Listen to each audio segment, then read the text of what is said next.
Bonjour tout le monde, bienvenue dans une nouvelle vidéo.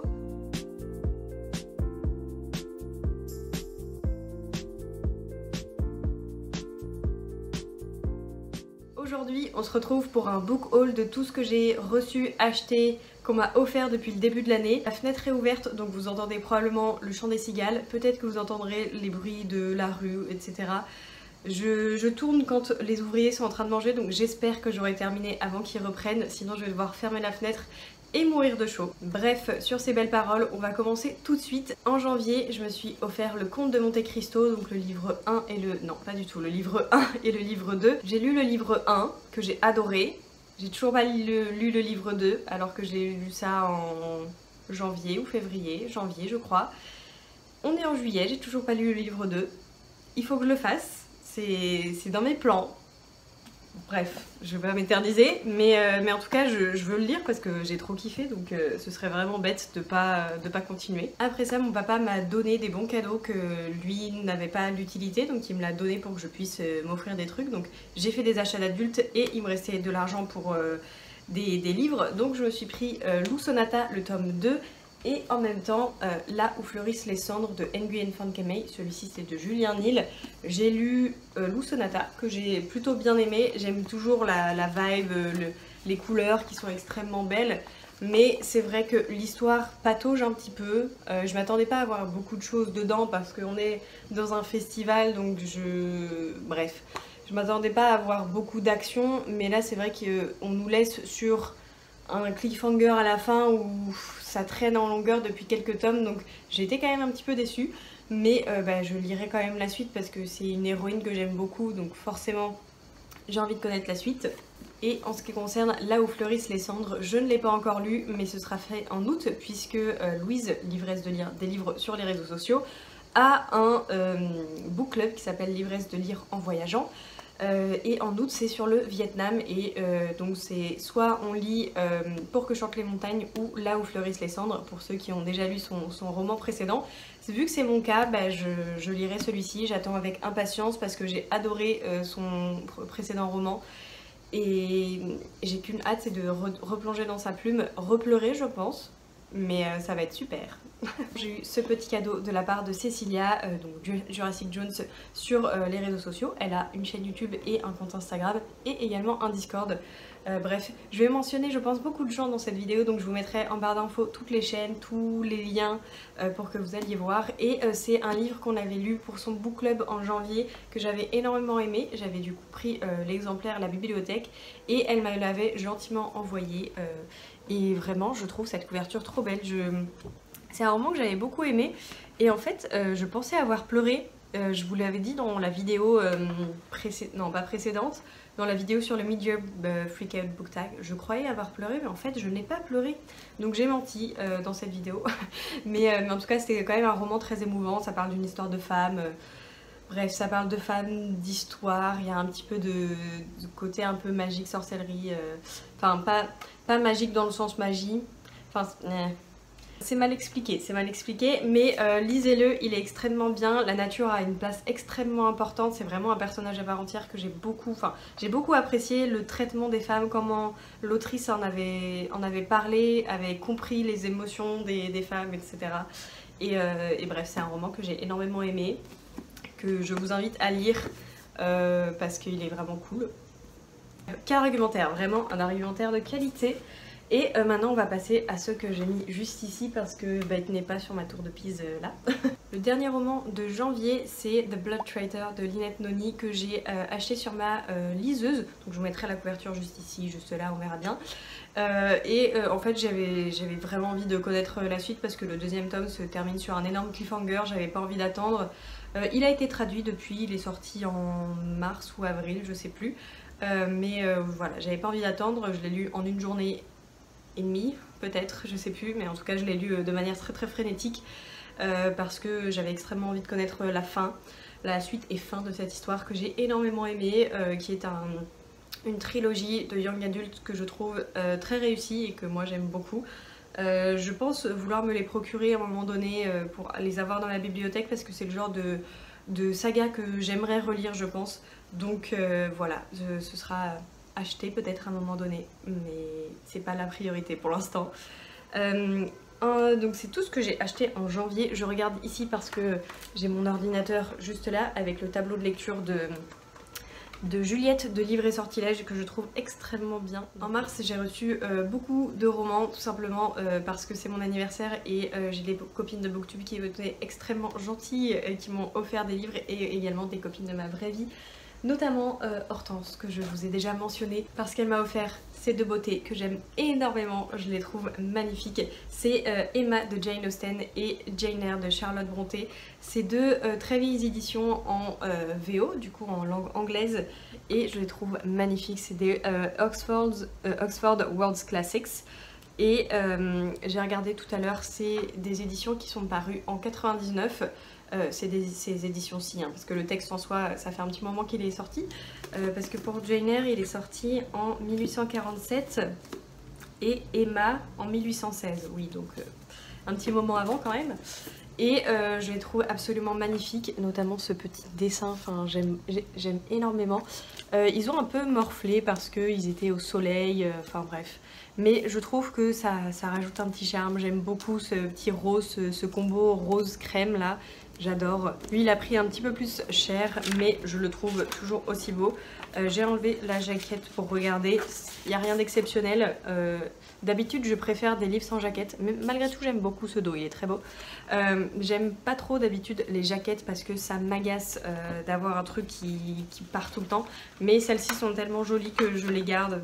Vraiment ça ravit mon cœur d'avoir ces petits, ces petits livres tout roses. Je sais pas si je les lirai dans cette édition. Le Jane Eyre, c'est sûr que non. Mais Emma, je sais pas encore parce que j'ai peur de pas comprendre. Je me fais pas encore assez confiance. C'est un peu bête, mais bon, bref. Si un jour je le lis, peut-être que je testerai quand même avec cette édition. Et sinon, si je vois que ça me met mal de le lire et que j'y arrive pas, ben j'emprunterai un livre, enfin j'emprunterai un exemplaire à la bibliothèque et puis voilà. Mais en tout cas, il reste dans mes bibliothèques parce que je les trouve trop beaux. Après ça, Marion m'a offert deux romans. Le premier, c'est Lettre à D de André Gorz. Marion de la chaîne Snowza, j'ai pas précisé. Mais c'est un roman que j'ai déjà lu parce qu'on fait un vlog toutes les deux. Elle a déjà terminé. Elle a déjà terminé ses lectures. Moi, il me reste à lire ma troisième, en tout cas à terminer ma troisième.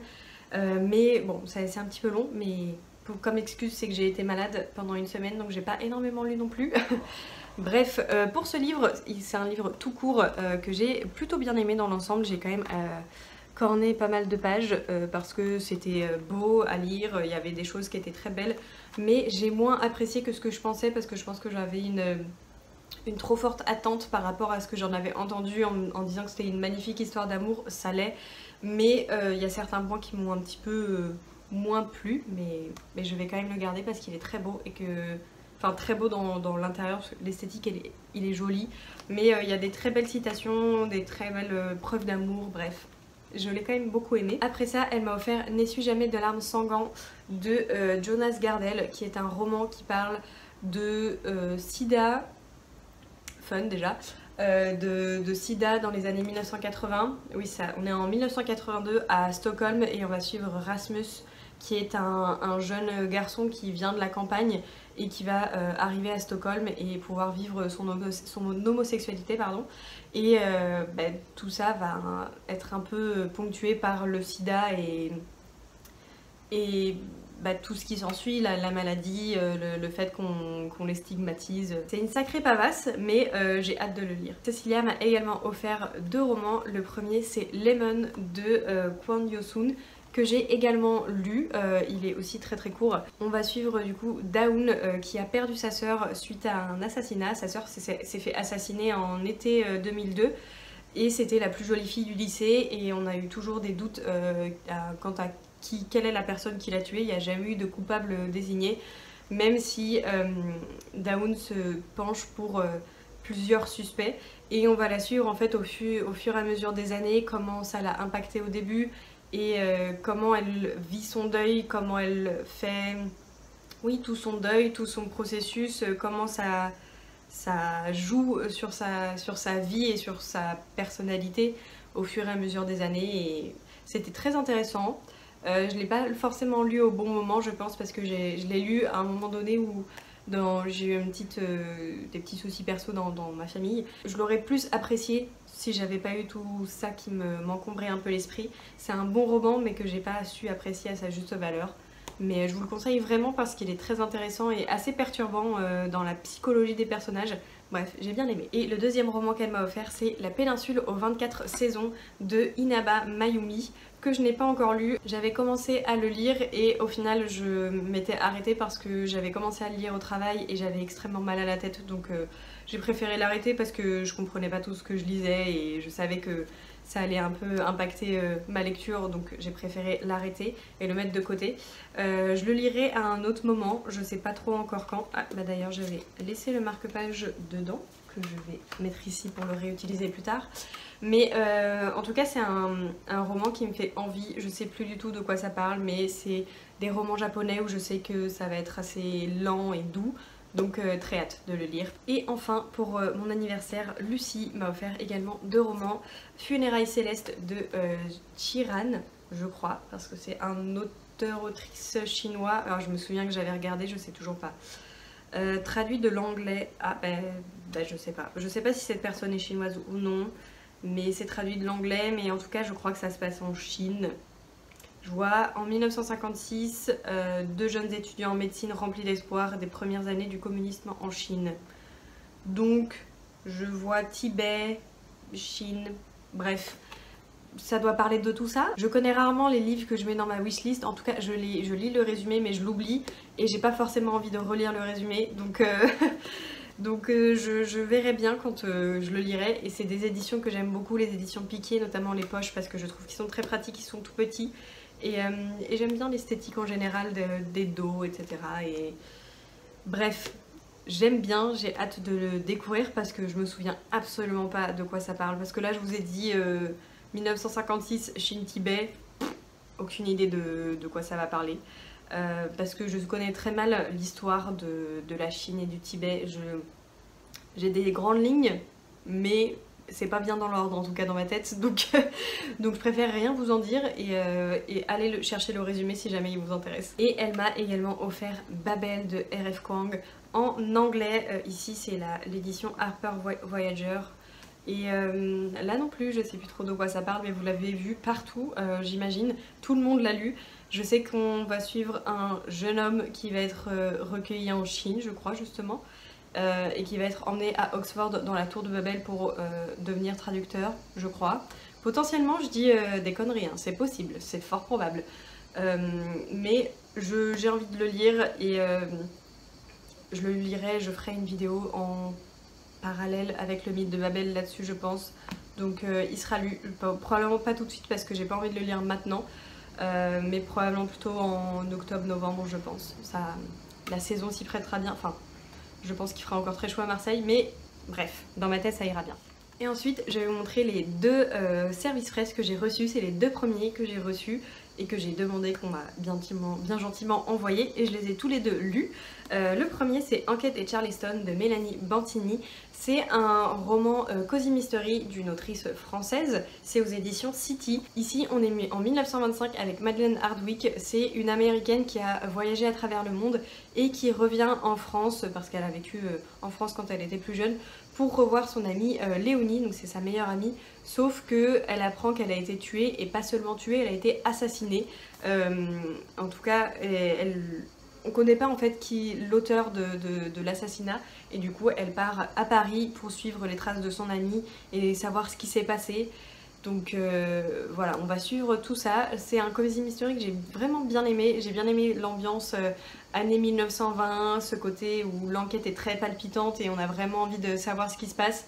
Et j'ai été très prise dedans, donc ça m'a beaucoup divertie. Et la prochaine fois que je rentre chez mes parents, je l'emmènerai parce que ma maman a envie de le lire. Et le deuxième service presse que j'ai reçu, c'est The Agency for Scandal de Laura Wood, pardon, aux éditions Pocket Jeunesse, que j'ai également lu. C'est un roman qui me faisait envie depuis très longtemps parce que je l'avais vu en anglais, que j'aimais bien le concept. Ici on est à Londres en 1897 et on est avec Izzy Stanhope qui cache bien des choses, tout simplement parce qu'elle a perdu son père. Elle est vraiment, sa fortune est partie en même temps que son père parce qu'il avait mal placé son argent. Et en fait, pour cacher les choses à sa mère, à son frère et un peu faire bonne figure face à toute l'aristocratie, elle va être engagée à la Volière, qui est une agence secrète qui vise à aider les femmes, hein, si je dis pas de bêtises. L'agence s'appelle la Volière et ils ont écrit, bien mieux que moi, une petite phrase d'accroche. Une agence secrète dont la spécialité est de faire chuter les hommes puissants et sans scrupules. Évidemment, ça m'a eu et ça m'a énormément divertie. J'ai beaucoup aimé toute l'intrigue et tout ce qui s'en est suivi. Bref, c'est un roman que j'ai énormément aimé, j'en parle très mal, ça, je l'entends, je m'entends en parler et je trouve ça vraiment pas ouf, mais j'ai vraiment aimé en fait découvrir Izzy et savoir qu'elle fait en sorte... Non, Izzy? Oui, si, Izzy. Et en fait, qu'elle prenne les rênes de sa famille. J'ai bien aimé ce côté de femme assez forte et puissante, mais en même temps qui a énormément de failles et qui ne peut pas toujours tout contenir. C'est mal résumé et c'est mal vendu, mais lisez-le, il est très bien. Entre temps, j'ai pas fait assez vite et les travaux ont repris, donc je vais essayer d'aller vite pour les derniers romans. J'ai passé une grosse commande aux éditions Hurlevent parce que ça faisait longtemps et que j'avais plus d'éditions Hurlevent en stock. Et pour le premier que j'ai commandé, c'est Le Dernier Quart avant l'aurore de Aurélie Lauré, que j'ai déjà commencé. Très peu, mais j'aime déjà beaucoup ce que je lis. Je viens d'essayer pendant 2 minutes de vous faire un résumé, c'est catastrophique, donc je vais vous lire la 4e de couverture. Angleterre 1865, Oscar Tellan, jeune aristocrate sensible, solitaire et mélomane, a seulement 17 ans lorsqu'il perd sa mère. Pour respecter ses dernières volontés, il fait la rencontre de son père, Dimitri Nabokov, capitaine du navire le Triomphant. Alors qu'ils sont de parfaits inconnus l'un pour l'autre, Oscar le rejoint pour un périple en direction de l'Inde. Tous deux vont apprendre à se connaître et à s'apprivoiser, mais c'est sans compter sur les préjugés et les mystères qui mettront leur relation à rude épreuve. Du confort délicat de sa demeure familiale à la rudesse d'un bateau en plein océan, Oscar saura-t-il trouver sa place dans un monde où tout reste à découvrir, en commençant par lui-même. Voilà, donc pour l'instant j'ai lu 72 pages, je suis au chapitre 7. Et pour le moment j'aime beaucoup, je suis tellement contente de relire une édition Hurlevent, enfin bref, j'aime toujours autant l'objet livre, je les trouve toujours tous très beaux et là ça parle, on est sur un bateau et j'ai très envie de lire des choses comme ça en ce moment, probablement parce qu'on est en été et que je suis à Marseille, donc ça invite un peu à ça, c'est à moi dans mon esprit, mais je pense que ça va beaucoup me plaire et tout ce que j'ai lu pour le moment des éditions Hurlevent, c'était toujours des femmes, les personnages principales. Et là c'est un homme, donc ça change aussi un petit peu. Le deuxième que j'ai pris, c'est Aux heures sombres de la tyrannie de Rose Castelet, qu'il a... Là on est sur de la pavasse. Comme d'habitude, je sais toujours pas de quoi ça parle, à part que c'est sur la Révolution française. Voilà, on est en 1793 à Paris. Je peux vous lire le résumé parce qu'il dit pas grand chose. 1793 Paris, une jeune femme pieuse, un homme d'église tourmenté, un comte déterminé, une courtisane effrontée, un républicain vindicatif, tous se retrouvent liés et emportés dans le tumulte de la Révolution française. Peu à peu, le sol français s'abreuve du sang de ses citoyens, les aspirations se dévoilent et les complots se fomentent. Qui croire dans toute cette impitoyable course au pouvoir. Tout est dit, ça donne super envie, je sais pas quand est-ce que je vais le lire, combien il fait de pages parce que là ça m'intrigue. Il fait 714 pages, donc belle pavasse mais qui me donne très envie parce que le premier des éditions Hurlevent c'était Le cœur singulier de Millie Davis et je crois qu'il faisait à peu près pareil, 600-700 pages et je l'avais lu extrêmement vite. Et je m'inquiète pas sur le fait que je vais aimer. Ensuite, j'ai pris Prisonnière de l'hiver russe de Chanel Malka. J'avais déjà lu son précédent roman, c'était La Duchesse de Buckingham, que j'avais beaucoup aimé. J'allais dire qui est là, mais non, il est chez mes parents. Et là aussi, encore une fois, je les trouve tellement beaux. J'adore les couleurs. Enfin bref, tous ceux que je vous ai montrés là, ils sont magnifiques. Je suis fan, oui, je suis fan aussi. Et ils sont en dur là, je trouve ça magnifique. Et il n'y a pas de jaquette, le papier il est beau, le papier il est pas trop blanc, il est un peu blanc cassé, cru et je suis en train de m'abîmer ma version. Je suis une énorme fangirl, j'en ai fait une vidéo à part entière si vous voulez découvrir ma passion pour les éditions Hurlevent. ce sera juste ici. Mais voilà, celui-ci, on est avec les Romanov, je crois. 1911, Saint-Pétersbourg. Catherine, jeune noble anglaise, lasse de sa vie à Buckingham Palace et de son mariage mal assorti, se rend en Russie à l'occasion de l'anniversaire de la grande-duchesse Olga Romanov. Entre bals grandioses, opulence impériale et complicité familiale, elle découvre le quotidien à la cour du palais d'hiver. 1917. Affaibli par la Grande Guerre et les conflits internes, l'Empire russe ne parvient pas à repousser la révolution qui menace depuis des années. Entre amour, complot et trahison, le destin tragique des Romanov se dessine. Catherine parviendra-t-elle à sortir de sa prison de glace? Encore une fois, ça donne super envie. Qu'est-ce que vous attendez? Qu'est-ce que vous attendez? Et j'ai fait cette énorme commande en partie, et en très grande partie, pour ce roman. C'est Les larmes de l'asphodèle de Nora Lake. J'avais eu un énorme coup de cœur sur ce roman, Descendre sur tes mains, qui a été ma plus belle lecture de l'année 2023. Donc quand j'ai su qu'il y avait un nouveau roman de Nora Lake aux éditions Hurlevent, je me suis jetée dessus. J'ai pu avoir une précommande et du coup avoir une petite signature ainsi que les petites images. Regardez, c'est pour moi. Avec la petite image et le marque-page. Je les ai eu aussi pour, pas pour La prisonnière de l'hiver russe, mais pour ces deux-là aussi. Je vous les montrerai tout à l'heure parce que là je suis encombrée. Mais en tout cas, celui-ci, c'est... encore une fois, je sais pas trop de quoi ça parle, à part que c'est une réécriture mythologique du conte de Eurydice et Orphée, je crois. Eurydice, nymphe des bois, tombe sous le charme d'Orphée, jeune prince aux multiples talents. Leur bonheur est malgré tout de courte durée, brisé par le décès tragique de la jeune mariée au lendemain de leurs noces. Orphée, fou de chagrin, va tout faire pour retrouver la femme qu'il aime, jusqu'à se rendre aux enfers et négocier son âme. Perséphone y règne aux côtés de son époux, le dieu Hadès. Quand Eurydice arrive dans son royaume, elle voit sa destinée prendre un chemin inattendu. Entre l'amour et la haine, la mort et le vivant, redécouvrez le mythe d'Eurydice et d'Orphée sous la plume envoûtante de Nora Lake, l'autrice de Descendre sur tes mains. Autant vous dire que je suis extrêmement hypée et que j'ai très envie de le lire, mais que je me le conserve un petit peu parce que je l'ai attendu très longtemps. Non, j'abuse de ouf, je l'ai pas attendu très longtemps. Bon, je l'ai pas attendu extrêmement longtemps, mais je l'ai attendu parce que je voulais plus de Nora Lake, parce que j'avais adoré sa plume. Et encore une fois, regardez comme il est beau. Oh là là, c'est tellement beau. Et pour les deux autres, je vais vous montrer aussi parce que j'ai pas pu vous montrer. J'ai également eu un petit marque-page Odeur sombre de la tyrannie, comme ça, avec la petite carte de la Révolution là. Je sais plus comment il s'appelle le tableau, mais vous savez qu'il est très connu. Et pour le dernier quart avant l'aurore, pardon. Hop, le marque-page, il est comme ça. Ils sont tous dans ce design le même que le dos en fait. Et la petite carte, c'est la carte qu'il y a au début. C'est une carte de navigation, enfin une carte du monde. Hop. On l'a du coup au début juste ici. Et on l'a en couleur de... Moi je l'ai mis au dos parce qu'il y a un lexique de navigation. Hop, comme ça. J'ai eu une petite envie de m'acheter un roman quand je suis revenue de Bruxelles parce que je trouvais que j'avais fait du bon travail, donc j'ai voulu me récompenser. Et suite à une vidéo de Jeannot se livre sur ses recommandations, des recommandations livresques, je vous la mettrai aussi ici, j'ai pris La mort de Tante Dimity, une enquête d'outre-tombe de Nancy Atherton. Voilà, que je trouve aussi très beau. Est-ce que je suis un peu une vendue des choses belles? Oui. Elle en avait bien parlé dans sa vidéo, mais moi je sais plus de quoi ça parle. Déjà, je l'ai lu, enfin je l'ai vu, la vidéo, il y a 4 jours peut-être. Je suis vraiment nulle pour retenir les résumés, c'est une catastrophe. Ah mais oui, c'est vrai, j'avais oublié. Il y avait un petit marque-page en plus avec. Et il y a une citation. Tante Dimity vous donne rendez-vous en octobre pour une nouvelle enquête. Ah, le secret de Tante Dimity. Et ce sera ça la couverture. Voilà. Est-ce qu'on voit bien? Je sais pas.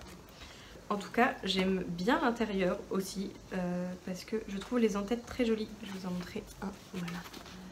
Hop. Je vous les ai pas montrés sur les éditions Hurlevent, mais bon, je pense que je vous les montrerai bien assez de fois. Mais il y a des en-têtes aussi de chapitres qui sont très beaux et que j'aime beaucoup.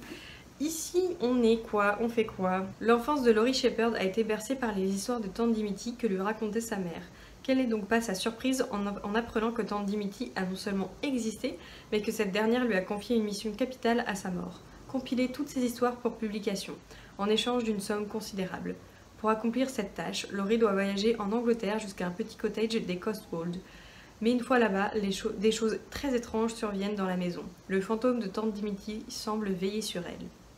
Le premier tome de la série d'enquête plus cosy que mystery, best-seller depuis 30 ans aux États-Unis. Ah, donc ce sera une série en 3 tomes, ce sera une trilogie.